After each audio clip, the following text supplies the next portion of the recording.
Bonjour à tous. Je m'appelle Emma, je travaille dans une agence d'innovation par le design et aujourd'hui je vais vous présenter les méthodes de design thinking et plus précisément comment elles peuvent vous aider à reconnecter avec vos utilisateurs vraiment. Lorsque j'étais étudiante en école de commerce, j'avais un petit groupe d'amis avec lequel on rêvait de monter la nouvelle start-up qui allait tout déchirer. On allait de start-up week-end en start-up week-end. On brainstormait, on prototypait nos idées et on finissait par les pitcher devant un jury d'entrepreneurs qui avaient réussi. Ce que j'ai remarqué à ce moment-là, c'est que beaucoup de pitchs de start-up commençaient par la phrase « On est parti d'un constat simple », suivi en général d'un chiffre ou d'une anecdote. Pourtant, 42% des startups qui échouent parce qu'en fait, elles ne répondent pas à un besoin marché. C'est-à-dire qu'elles ont une solution, mais elles n'ont pas de problème utilisateur derrière. Je pense qu'avec mes camarades à l'époque, on misait aussi beaucoup sur notre idée, notre solution, et pas assez sur notre utilisateur et le problème qu'il fallait régler pour lui. Du coup, c'est vrai qu'on ne peut pas vraiment nous en vouloir, sachant que nos modèles à l'époque, c'était des Philippe Stark, des Steve Jobs. C'est des gens qui sont souvent décrits comme des grands visionnaires, comme des génies créatifs, et pas comme des fins observateurs. Donc, j'ai jamais lancé de start-up. Par contre, en chemin, j'ai découvert le design thinking. Et depuis 3 ans, je travaille dans un cabinet d'innovation par le design. On est des équipes mixtes de designers et de profils un peu comme moi. Et on accompagne des clients de toute taille, des startups, des grands groupes, des collectivités, dans l'agroalimentaire, dans les assurances, dans tout type de projet. On les accompagne dans leurs projets d'innovation grâce aux méthodes du design thinking. S'il y a une chose qui est pour moi particulièrement importante dans le design thinking, c'est que c'est très centré sur l'humain. C'est des méthodes dans lesquelles on va voir nos utilisateurs à différents moments d'un projet. On va les voir pour tester des solutions, mais surtout on va les voir avant même de réfléchir à la solution.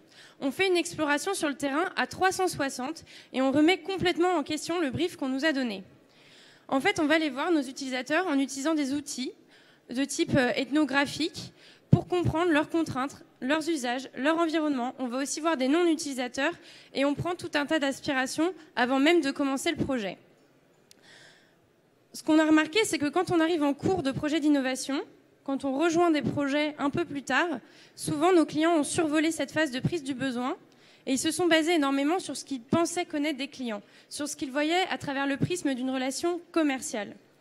Nous, ce qu'on essaie de faire, c'est de repartir de zéro et d'y aller avec un regard neuf. En fait, ça nous permet de déceler des petites pépites qu'on ne verrait pas forcément si on n'avait pas été sur le terrain. Et si on va sur le terrain trop tard à la fin d'un projet, au bout de 6 mois, 1 an ou 2 ans de développement, alors il y a une chance que notre solution, elle réponde à aucun problème et qu'on ait passé du temps à développer quelque chose pour rien.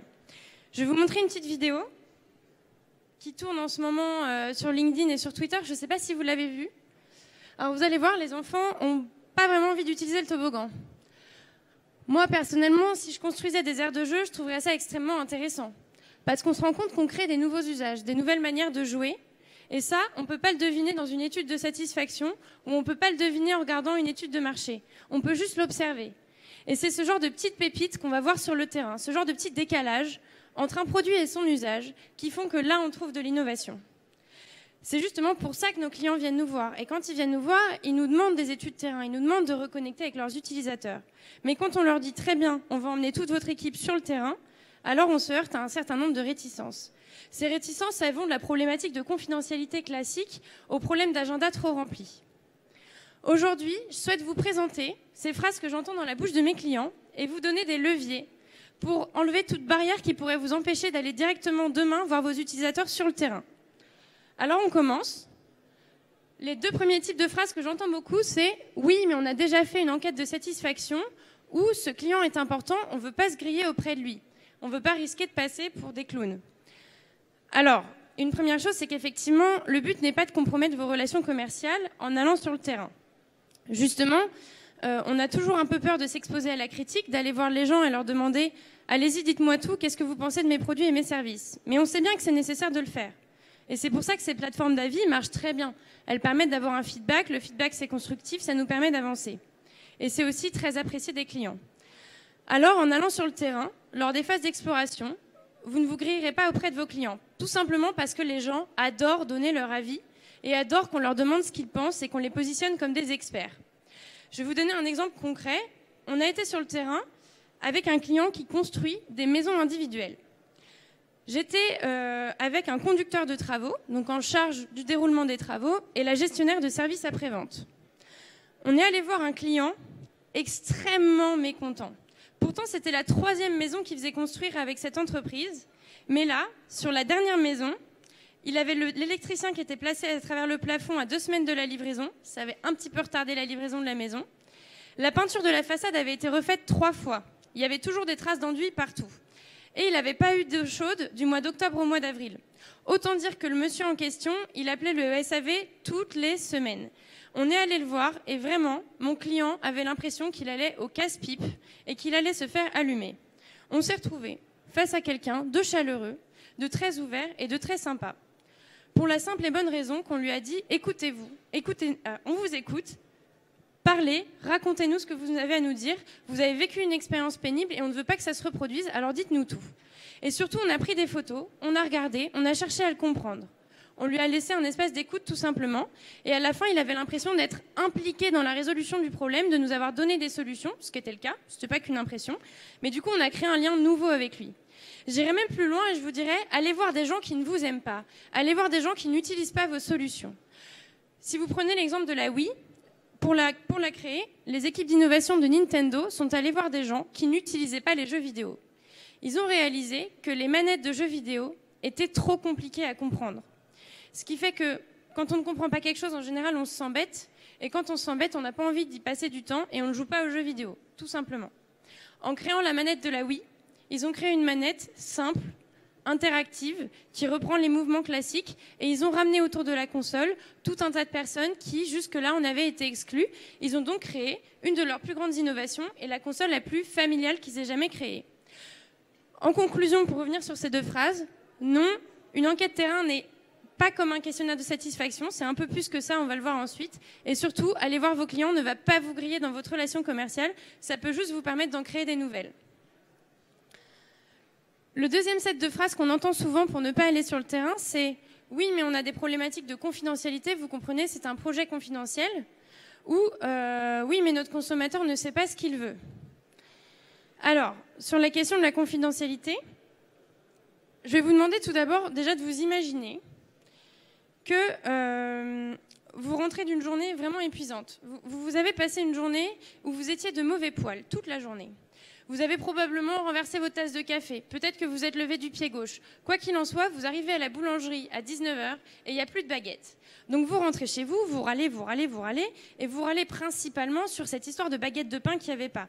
Mais le problème, c'est pas que la baguette de pain, c'est toute la journée qui était catastrophique. Votre conjoint ou votre conjointe ou votre fils arrive, ou votre fille, et vous dit « Mais s'il n'y avait pas de baguette de pain, pourquoi est-ce que tu n'as pas pris une boule de campagne ?» Mais ça, c'est agaçant, parce qu'au final, nous, ce qu'on veut, c'est parler de notre problème et pas qu'on nous propose des solutions. Et bien, la phase exploratoire sur le terrain, elle permet justement aux utilisateurs de parler de leurs problèmes, de leur quotidien. Elle ne vous permet pas à vous, à ce moment-là, de présenter des solutions. Bien sûr, on retourne sur le terrain plus tard pour présenter des solutions. Mais au tout début d'un projet, intéressez-vous au problème. Recherchez le vrai problème. Donc, pas de problématique de confidentialité. On ne vous demande pas de parler de vous. Vous pouvez présenter le projet, vous pouvez présenter le contexte, mais vous devez surtout écouter la personne parler et lui laisser de l'ouverture. Un deuxième aspect de ça, c'est que le consommateur ne sait pas ce qu'il veut. Effectivement, il ne sait pas ce qu'il veut. Et le but n'est pas de lui demander sur le terrain directement ce qu'il veut. C'est à vous de le comprendre. C'est à vous de comprendre ce qu'il veut vraiment et c'est à vous d'identifier une solution. Pour comprendre ce que quelqu'un veut, il y a quelques petites techniques qui sont inspirées de l'ethnographie et qui sont assez intéressantes. Tout d'abord, on estime qu'il faut demander 5 fois la question « pourquoi » à quelqu'un pour comprendre vraiment les racines de sa motivation profonde. Je vous donnerai un exemple après. Par ailleurs, nous, on mêle des entretiens semi-directifs ouverts, c'est-à-dire on pose une question très large et on attend de voir ce que la personne va répondre, avec des outils d'observation. Lorsqu'on observe, on identifie des décalages entre ce que quelqu'un dit et entre ce que quelqu'un fait. Un exemple très concret et très récent, j'étais sur le terrain avec une grosse marque d'agroalimentaire française il y a 1 mois. On a été voir une consommatrice. Première question, comment est-ce que vous faites vos courses ? Alors, effectivement, elle nous a dit qu'elle est en supermarché, mais pour les légumes, ce n'était que le producteur. Tout le temps le producteur pour tous les légumes. D'accord ? Pourquoi, madame ? Parce que c'est meilleur. Pourquoi c'est meilleur ? Parce que c'est local, c'est sain, je sais d'où ça vient. D'accord, et pourquoi c'est important d'acheter au producteur d'à côté en local? Parce que c'est une expérience avec mes enfants, c'est du temps passé ensemble. Et j'ai l'impression de leur offrir quelque chose. Et pourquoi vous avez l'impression de leur offrir quelque chose? Parce que ma mère me faisait que des plats cuisinés, que j'ai grandi avec ça. Moi, je veux offrir autre chose à mes enfants. Vous voyez qu'entre la première réponse et la dernière, on a un petit peu plus de matière. Là, on commence à se dire, ok, on peut lui proposer des choses, on peut lui proposer du temps, on peut lui proposer des expériences avec ses enfants. Il y a tout un tas de choses qu'on peut lui proposer. On lui demande un petit peu plus tard, après que l'entretien ait suivi son cours, si on peut ouvrir son frigo. C'est très indiscret, mais quand on va sur le terrain, on demande aux gens s'ils peuvent nous montrer. On ouvre les placards, on ouvre les frigos, on regarde. Voilà ce qu'on a vu. Des carottes en sachet et de la salade en sachet aussi. Bien loin de moi l'idée de juger, je mange de la salade en sachet. C'est pas la question. La personne ne nous a pas menti. Elle va chez le producteur. On peut voir les fruits et légumes dans le bac à légumes. Mais de temps en temps, elle n'a pas le temps. De temps en temps, comme tout le monde, elle va au supermarché et elle prend les carottes en sachet parce que c'est plus rapide, parce qu'il n'y a pas besoin de les laver. Elle culpabilisait vraiment, elle n'avait pas trop envie de nous les montrer, et elle nous a dit « oui, je sais, c'est pas bien, mais des fois, j'achète ça ». Pour nous, ce qui est intéressant, c'est de se dire « ok, cette personne-là, on peut soit la déculpabiliser d'acheter des carottes en sachet et de trouver une offre, une proposition de valeur qui va lui permettre ça, soit on peut tout simplement lui donner un peu plus de temps pour qu'elle puisse vraiment aller chez le producteur pour acheter tous ses légumes. » L'idée, c'est de se dire, on ne demande pas au consommateur ce qu'il veut, on le déduit en comparant ce qu'il dit et ce qu'il fait et en creusant vraiment pour comprendre les vrais leviers de motivation. Comme Ford disait, si j'avais demandé à mes utilisateurs ce qu'ils voulaient, j'aurais fait des chevaux qui courent plus vite. Si vous voulez innover, il ne faut pas demander aux gens ce qu'ils veulent, mais ça va vous inspirer pour comprendre, pour trouver des petites choses qui vont vous donner des idées tout simplement. Le dernier point, c'est nos collaborateurs ont nos agendas bien remplis et ils n'ont pas le temps d'aller sur le terrain. Alors souvent, effectivement, quand on monte un projet d'innovation, on peut avoir des corps de métier très différents. On a besoin de mettre pas mal de monde autour de la table. Le problème, c'est que le terrain, ça se vit, ça ne se raconte pas. Ça peut se raconter. Je peux vous raconter la fois où j'ai passé une journée où j'ai été dératiseur. J'ai accompagné sur le terrain un dératiseur. J'étais dans sa camionnette. Petit à petit, j'ai commencé à répondre à son téléphone, à noter ses rendez-vous, à lui tendre ses outils. Et puis, de fil en aiguille, j'ai vraiment vécu cette expérience-là de dératiseur. Voilà, je vous l'ai raconté. Jamais vous sentirez l'odeur âpre de sa camionnette à cause de tous les produits qu'il y avait. Jamais vous ressentirez ma confusion quand je devais chercher dans son agenda tous ses rendez-vous de la journée, alors que je n'y comprenais rien. Jamais vous ressentirez mon appréhension quand je devais tenir son échelle, alors qu'il montait sur le toit pour enlever un essaim d'abeilles après avoir bu 2 bières au déjeuner. Tout ça, vous ne pouvez que le ressentir que quand vous allez sur le terrain, parce que vous vous mettez en empathie. Et en vous mettant en empathie et en mettant toute votre équipe dans cette posture-là, vous allez créer des certitudes et des apprentissages, une connaissance tellement profonde avec votre utilisateur que jamais vous pourrez le raconter et jamais vous pourrez essayer de les faire rattraper ça ensuite. Il est très important que l'équipe projet partage ses pépites, partage ses apprentissages, parce que c'est des choses auxquelles qu'on doit toujours avoir en tête quand on développe une solution ou plus tard quand on la teste. Alors, je n'ai pas réglé la problématique de l'agenda. J'ai juste essayé de vous convaincre du fait que c'était important d'emmener tout le monde. On a expérimenté des formats condensés. On va 2 ou 3 jours sur le terrain et on délocalise le studio. On l'a fait notamment avec des marques d'agroalimentaire en Espagne, en Bretagne et à Paris. On a pris 3 jours, un Airbnb.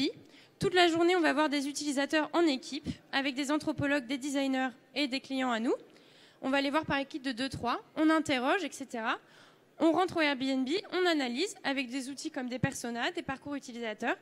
Et ensuite, le soir, on fait une petite expérience, un peu plus de team building, comme par exemple un cours de cuisine ou une conférence, des petites choses comme ça. Le but, c'est de fédérer l'équipe et de monter très vite en compétence sur les pratiques d'observation. Comme ça, les équipes peuvent rapidement aussi les mettre en œuvre. Voilà. Alors, pour conclure là-dessus, oui, les collaborateurs ont des agendas bien remplis, mais vous gagnerez vachement de temps si vous allez sur le terrain au tout début des projets et que vous emmenez tout le monde avec vous, plutôt que si vous les faites rattraper après coup et que vous vous trompez dans la solution parce que vous n'avez pas validé le problème avant. Un dernier point, si je vous dis tramway en heure de pointe. Hop. Plutôt smiley positif, levez la main. Smiley négatif. Voilà. C'est aussi ce que moi je pensais, avant d'aller en observation sur le tramway en heure de pointe. En fait, on faisait un projet et pour les besoins du projet, on s'est dit, bon, on l'utilise tous les jours, mais on va quand même aller voir. Et ben, ce qu'on a constaté, c'est que les gens disaient, oh non, c'est bien, c'est mon moment, je suis dans ma bulle, c'est mon moment où je réfléchis, j'écoute ma musique, ça me permet de me réveiller. Il y avait même quelqu'un qui préparait son mariage. On a vu des choses et on a entendu des choses qu'on n'aurait pas devinées si on était parti de notre point de vue avant d'aller sur le terrain. On a aussi observé un grand silence et un grand calme alors qu'on pensait que ça allait être agité, nerveux, et pas du tout. C'est juste que quand on le vit de l'extérieur, c'est pas du tout la même chose que quand le matin on prend le tramway de temps en temps 5 minutes, un peu en heure de pointe. L'idée c'est de se dire que si on partait du projet avec la connaissance qu'on avait a priori, alors on se serait trompé. On n'aurait pas été dans la bonne direction parce qu'on serait parti du principe que l'heure de pointe c'est terrible, alors que les gens préfèrent prendre le tramway que de prendre leur voiture. In fine, ce que je veux vous dire, c'est laissez-vous surprendre. Allez sur le terrain, au début d'un projet, comme je viens de vous l'expliquer, et retournez-y ensuite avec votre solution pour la tester auprès des utilisateurs.